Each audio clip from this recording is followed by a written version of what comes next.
Let me tell you something uncomfortable. Most people aren't broke because they don't earn enough. They're broke because they've been played by their own psychology. And the tragic part, they're still playing along, thinking they're winning. I've spent 8 decades watching intelligent people, engineers, doctors, lawyers, work themselves into exhaustion while staying financially mediocre. It's not an income problem, it's a thinking problem, and thinking problems are the most expensive kind. Do you ever wonder why, despite working hard, you're still not truly getting ahead financially? I'm here to tell you that most people aren't broke because of their income. They're stuck in untold money traps designed by their own predictable psychology. I've spent decades observing intelligent individuals, doctors, engineers, lawyers, tirelessly working, yet remaining financially average. This isn't an income problem. It's a profound thinking problem, and it's the most expensive kind. The biggest trap you must avoid is the delusion of looking rich while remaining financially fragile. Most people confuse accumulating liabilities, like inflated mortgages, fancy car loans, and credit card-funded lifestyles, with actual wealth. They are, in essence, upgrading their prison without ever noticing the bars. This self-deception drains your optionality, forcing short-term decisions and crushing the patience critical for compounding true wealth. Debt, like a persistent addiction, robs you of independence and corrodes your judgment, making you a slave to creditors. Ask yourself, what is one luxury you currently have that is secretly keeping you financially chained? Share it below. Remember, think about your next move. The pathway to escape these traps lies in embracing calculated discomfort and rejecting the illusion of status. You must avoid the insidious traps of excessive comfort, superficial status, and unchecked consumption. Most people remain stuck not because they're unintelligent, but because they're too comfortable to instigate genuine change. Comfort is a narcotic that dulls ambition, while genuine discomfort is the crucible of growth. Furthermore, the relentless pursuit of social validation through possessions, buying attention rather than assets, is a direct route to financial mediocrity. True wealth, as I've observed, is silent, slow, and self-funded. It doesn't need external approval. The solution is to redefine prosperity. It's not about how much you earn, but how little you owe, and how much you control. This involves a relentless focus on fundamental principles, living below your actual means, diligently investing what you save into productive assets you genuinely understand, and, above all, consistently avoiding stupidity. It's about choosing humility and discipline over instant gratification and ego-driven spending. Wealth isn't mysterious, it's just unpopular because it demands boring habits and a timeline longer than most people's attention spans. If you wish to escape the cycles of financial mediocrity, listen to this. The middle class has mastered one devastating art, looking rich while staying average. Nice cars financed at rates they don't understand. Kitchen renovations paid for with home equity lines. Vacations funded by credit cards that charge interest most people can't calculate. They call this lifestyle. I call it a slow-motion financial suicide with excellent staging. You see, the system doesn't want you rich. It wants you comfortable, just comfortable enough to keep consuming, just anxious enough to keep working. The banks smile when you sign the mortgage.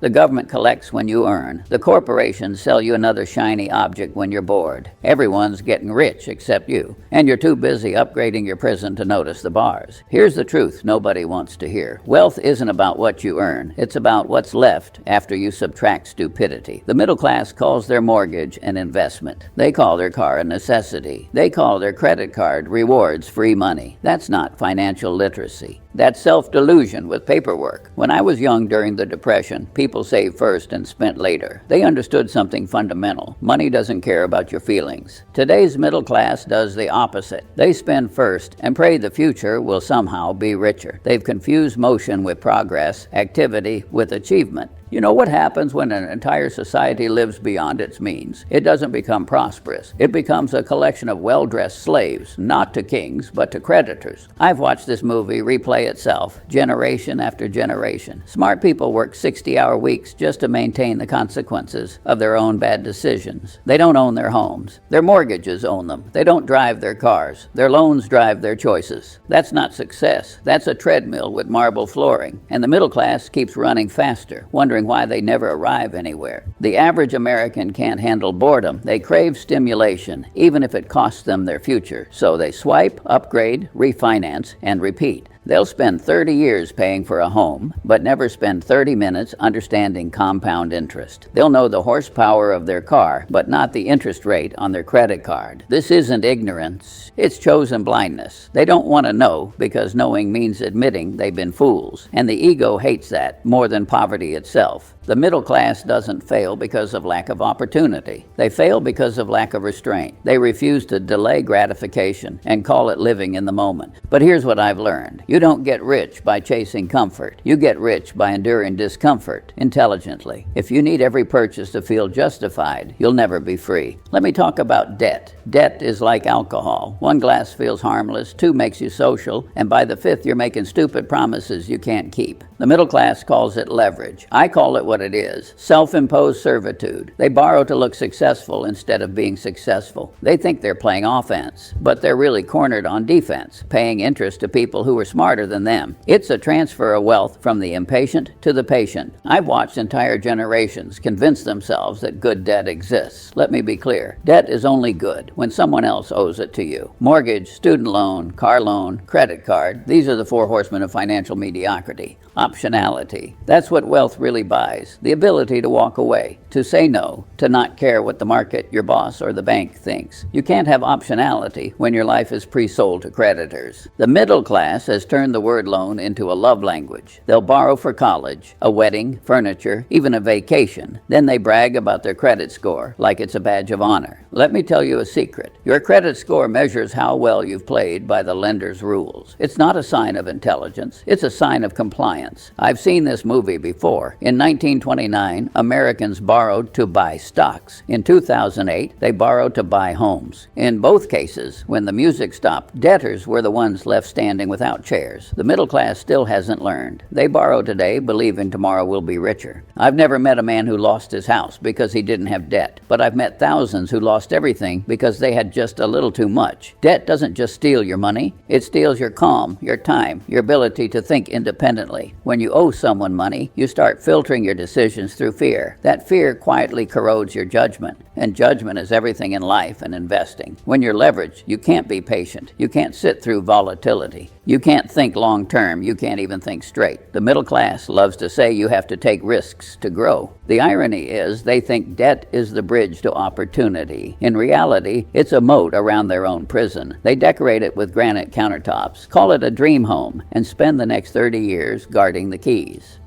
Remember this, if you need to borrow money to look successful, you've already failed the test, because true wealth is silent, slow, and self-funded. The moment you need other people's money to maintain your image, you're not building freedom. Now let me talk about something even more insidious than debt, comfort. Comfort is the new poverty. Most people don't get trapped because they're dumb. They get trapped because they're comfortable enough not to change. The middle class loves comfort more than truth. They'll complain about inflation, debt, taxes, but not enough to actually do anything about it. A man earns $50,000 a year. He says, when I hit $100,000, I'll start saving. He hits $100,000 and suddenly life got more expensive. Then he says, when I hit $200,000, I'll finally invest. By then he's 45, tired, and still broke. The problem isn't his income, it's his thermostat. Every time his income warms up, he resets comfort to a higher level. He thinks progress means owning more stuff. But the more you own, the more you owe, in time, attention, and energy. Every new gadget, every new subscription, every new upgrade, they don't just cost money, they cost focus. And focus is the real capital of a rational mind. You can't think independently when your head is full of noise. The middle class has built an economy around their own laziness. They pay for fast food because cooking takes effort. They pay for streaming because boredom feels unbearable. They don't see it as laziness, they call it self-care. Meanwhile, every swipe, every click, every order funnels funnels money to people who understand how comfort destroys discipline. If you make comfort your goal, someone smarter will sell it to you at a premium. People love to talk about passive income, but the truth is they're the passive income. I've spent my life watching people underestimate the cost of comfort. Comfort turns sharp minds into dull ones. It teaches you to tolerate mediocrity, to rationalize stagnation. You see, discomfort is the seed of growth. Every good decision I ever made started from irritation. I was irritated by ignorance, by waste, by stupidity. The middle class calls discomfort stress, and they medicate it, avoid it, outsource it. The rich call discomfort tuition. The middle class will endure 30 years of job anxiety, debt pressure, and financial stress, all to avoid 6 months of disciplined sacrifice. That's comfort addiction at its finest. I've learned that comfort is not a goal. It's a narcotic. Taken too long, it dulls your ambition. So if you want to stop being broke, start being uncomfortable on purpose. Read things you don't understand. Cut expenses that make you feel safe. Because the more you chase comfort, the more it costs you. And not just in dollars. It costs you the one thing that compounds faster than money, character. Let's talk about status. The middle class doesn't just want to live well. They want to look like they live better than everyone else. Most people don't buy a car. They buy attention. They don't buy a house. They buy approval. And that's why they'll always be poor. They're trying to purchase self-worth from people who don't care. I see people earning $50,000 wearing $10,000 on their wrist, financing the other 40 through a smiling salesman. They call it motivation. I call it insanity. The middle class lives by this unspoken rule. If I can look rich, maybe someday I'll feel rich. It never works that way. You can't buy confidence with consumption. I've met billionaires who drive old cars and live in modest homes, not because they're cheap, because they're free. They don't need to prove anything, and that's exactly why they stay rich. Social media made this disease terminal. Now everyone's a performer. The stage is your feed. The costume is your possessions. And the applause is fake but addictive. People don't measure success by wealth anymore. They measure it by envy. You're just running the same rat race in more expensive shoes. There's nothing wrong with nice things. But when they own you, when your identity depends on them, you've traded freedom for decoration. Here's a little test. If the market collapsed tomorrow and nobody could see what you own, would you still feel successful? The rich understand that true status doesn't come from display. It comes from control. Control over your time, your choices, your emotions. The middle class has the opposite. Warren once said, "You can't tell who's swimming naked until the tide goes out." I'd add this: you can't tell who's truly free until the applause stops. So stop performing. Stop chasing validation. Stop buying symbols and start buying options. Because when you live to impress, you'll always need an audience. Now let me address the sacred cow, home ownership. Nothing traps the middle class more beautifully than a house they call a dream. They say renting is throwing money away. I say so is paying interest for 30 years on something you barely own. The obsession with home ownership is one of the most effective financial sedatives ever invented. It keeps people working, borrowing, and staying put. When I was young, a house was shelter. Now it's a status symbol, an ego project, and a lifetime mortgage disguised as stability. The middle class will stretch every dollar, sign every paper, and handcuff themselves to a 30-year loan. Your home isn't an investment. It's an illiquid emotional liability with a roof. It doesn't produce cash flow. It demands it. Taxes, insurance, maintenance. The hidden costs alone could fund a small stock portfolio. And yet, people call it their greatest asset. Of course, owning a home can make sense if you can truly afford it, if it fits your life, not your ego. But that's not how most people buy. They buy the maximum the bank allows, not the minimum they can live with. The mortgage broker says, "You're approved for $500,000, and instead of thinking, maybe I should spend $3,000, they go full throttle. I've seen people live in million-dollar homes with $2,000 in the bank. That's not security. That's theater. Housing can be a great store of value if you buy it wisely, hold it long, and don't confuse it with income. But the middle class treats their house like an ATM. They refinance to pay for vacations. I once said the first rule of compounding is to never interrupt it unnecessarily. Owning too much house is the perfect interruption. It ties up your capital, your energy, and your freedom. The rich don't brag about their homes. They brag about the deals they passed on. They understand that liquidity and flexibility are worth more than granite countertops.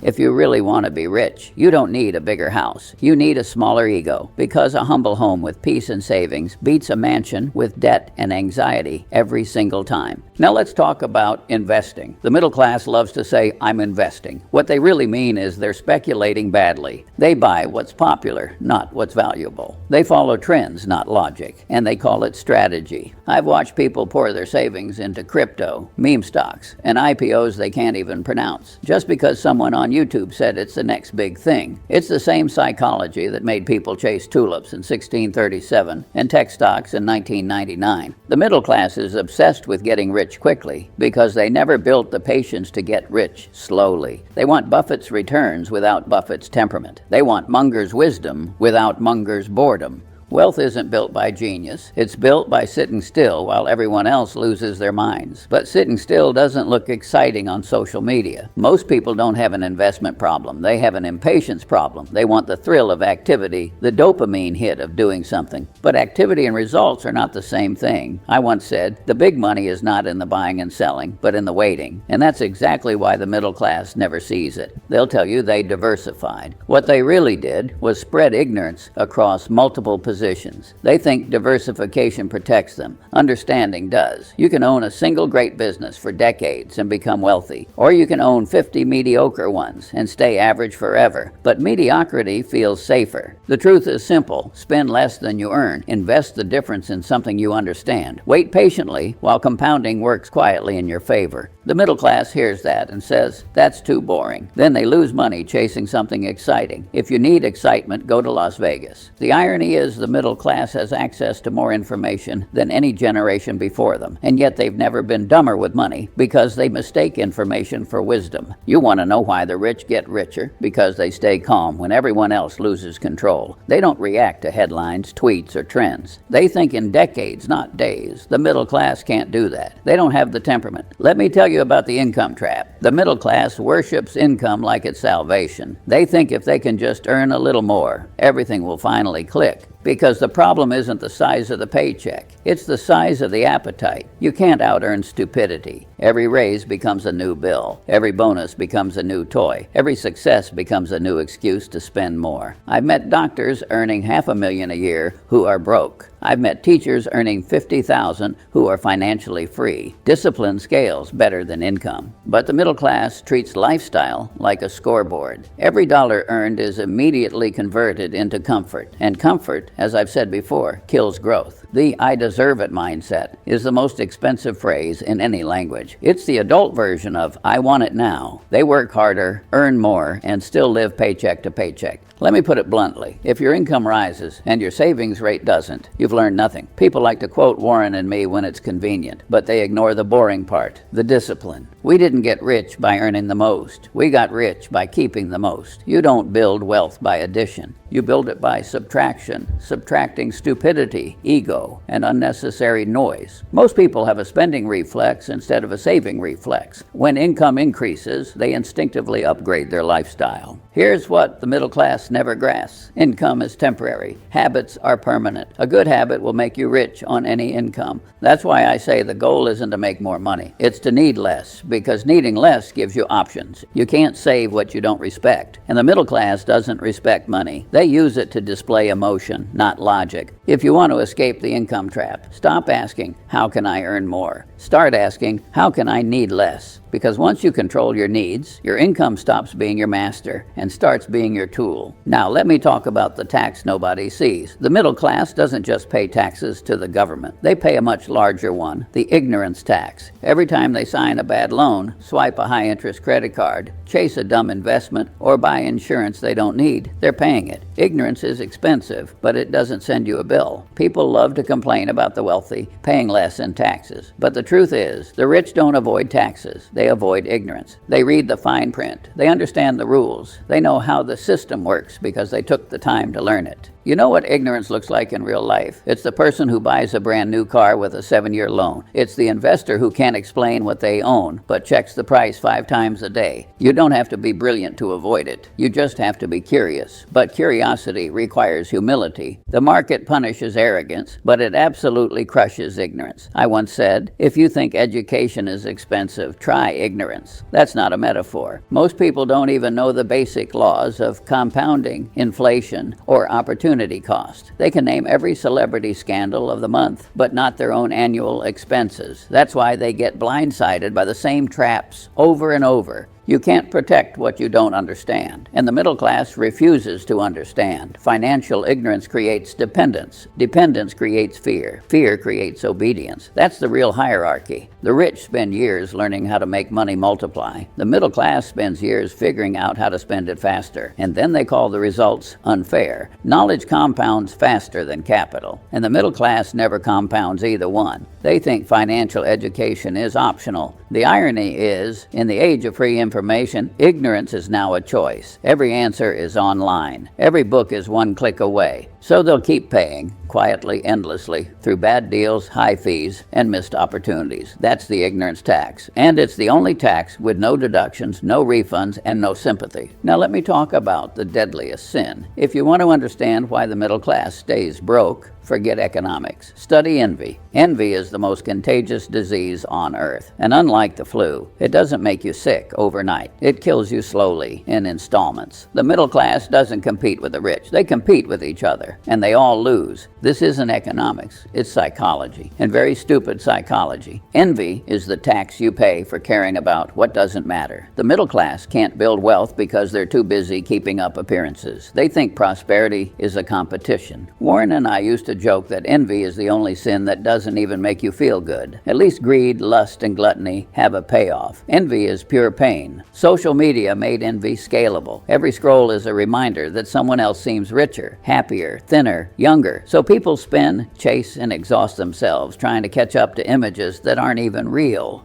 The middle class doesn't need higher incomes. They need lower envy. Envy forces bad decisions. It makes you buy what you don't need, invest where you don't understand, and waste time proving things nobody remembers. Envy is like a leech. It drains your focus from what you can control and attaches it to what you can't. There will always be someone richer, always someone luckier, always someone younger. If that bothers you, you'll never know peace. And peace, ironically, is what wealth is for. The rich don't waste energy competing on vanity metrics.